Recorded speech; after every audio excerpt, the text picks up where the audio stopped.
real biological father was, and the pain that I saw and the pain that it caused him. That's when I came out of my rebirth.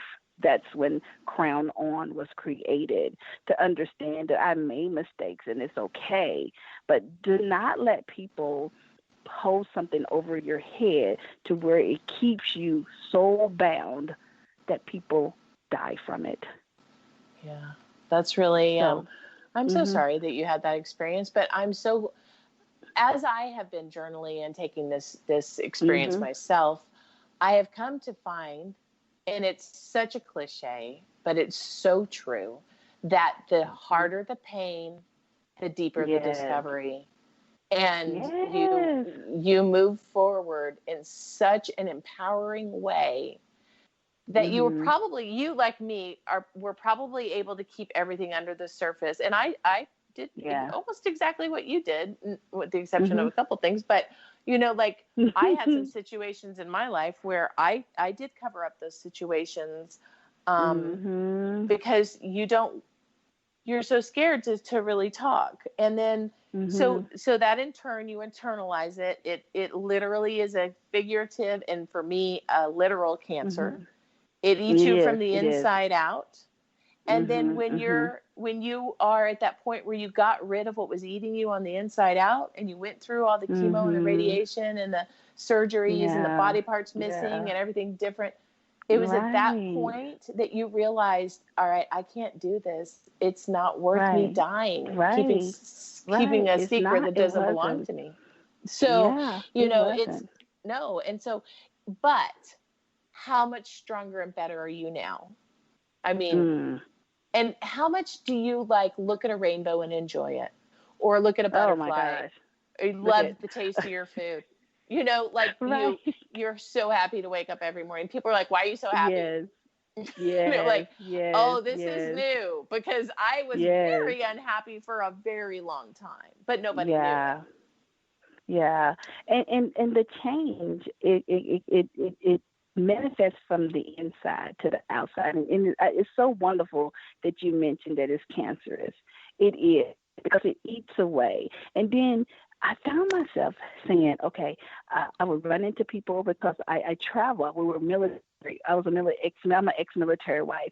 And then, believe it or not, the world is not as big as people think it is. It is so tiny. You would run into people. Yeah, you would run into people, and they would say, well, didn't you? Well, I thought you said, and I would, you know, you trying to keep up with a lie, and then the feeling of being exposed.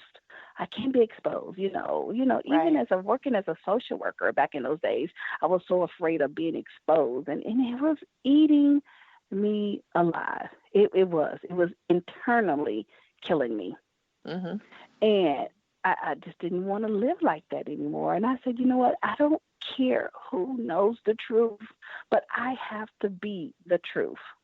I do. Was your dad already deceased? Is he deceased? He had already passed away. Yes, he had already passed away.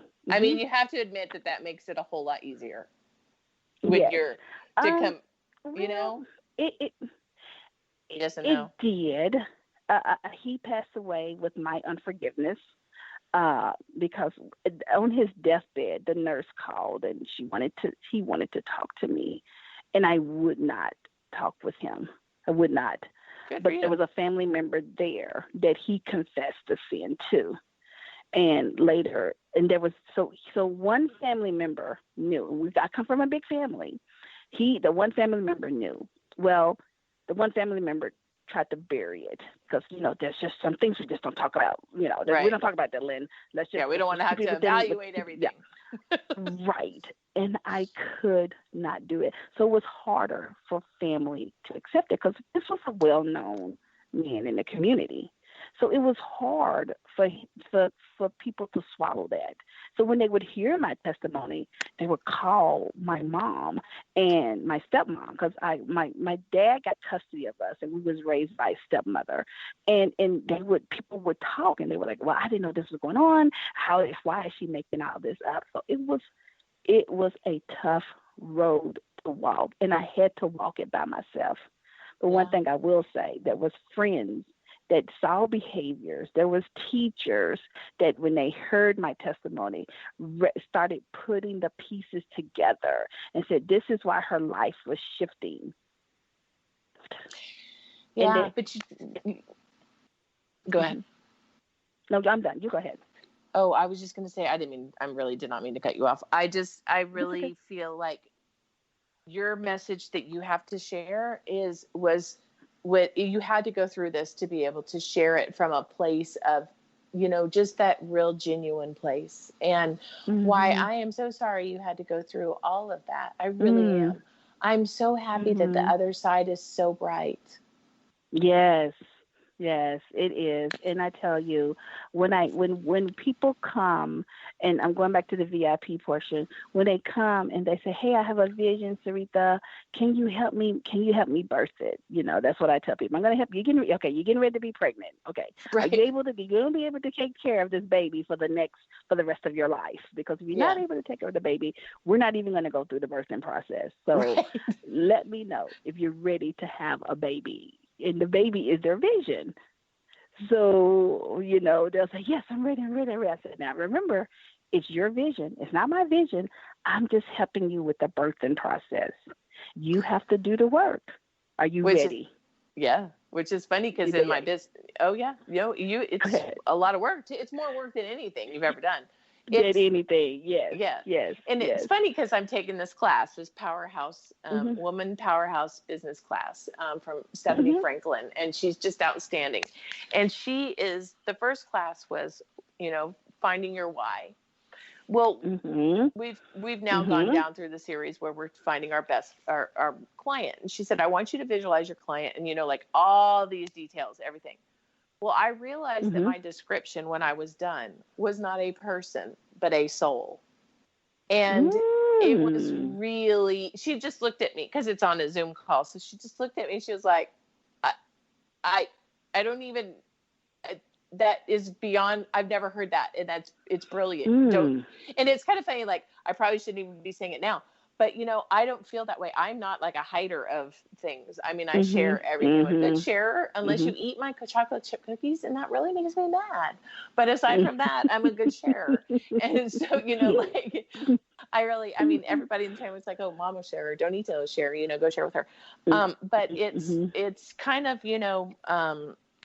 I don't think your clients, I think what that whole process took me through was what I could use, I could have used you to help me birth this mission also, because it's very hard to put into words, but that is exactly, that is what, when I finally was able to pinpoint my marketing, who do you want to market to? Because this business course covers things that Donita's brain doesn't cover.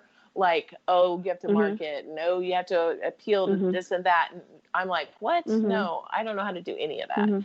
And it's funny who comes to you, because like it's funny who's presented at what time in your life, right? It all adds up. And you're right there in there. You're right there you're exactly a soul calling connection, if that makes sense. And staying with the mind, body, soul position, which is hard for people, especially for people that are like, people that are more linear, Yeah, because when I read up on your podcast and I said, oh, wow, I just saw something. I said, yeah, I'll be happy, because, I've given it. Sometimes I get an assignment. I need you to go out more.